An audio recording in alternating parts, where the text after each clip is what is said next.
There once lived a man named Job. He was known for his integrity, his kindness, and his deep respect for Yahuah. Job had everything: family, land, wealth, health. But then, in a way Job could never have imagined, everything was stripped away. In a single sweep of tragedies, he lost his possessions, his servants, even his children. His body broke out in painful sores. His friends whispered that he must have done something wrong. Even his own wife told him to give up and curse Yahuah. But Job didn't. He grieved, he wept, he questioned, he cried out in anguish. He asked why again and again, and still he refused to turn his back. Days turned into weeks, weeks into months. Job sat in ashes, covered in sores, scraping his skin with broken pottery. His friends argued, telling him Yahuah must be punishing him. But Job insisted, "I have not turned from him."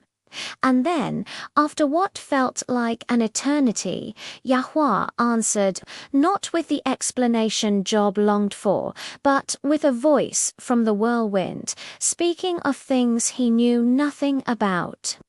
Yahuah asked, "Where were you when I laid the foundations of the earth? Do you give orders to the morning? Do you send forth lightning?" It wasn't cruelty. It was a reminder. The universe is vast, and Yahweh's wisdom is far beyond human understanding. In that moment, Job bowed low. He realized that even in suffering, Yahuah was still in control, still present, still worthy of trust. And so he declared, "I know that you can do all things, and that no purpose of yours can be thwarted." You asked, "Who is this that obscures my plans without knowledge?" And I said, "I was only a man who spoke, and I had no answer for you." Then Yahuah restored Job's health. Not only that, but he gave him a new family, double the amount of land and double the wealth he had before. But the greatest gift was deeper. Job came to know Yahuah not just by words, but by experience. And centuries later, from Job's same land, Yahuah would send Yahusha, the Messiah, who also suffered, who also questioned, and who also trusted Yahuah completely.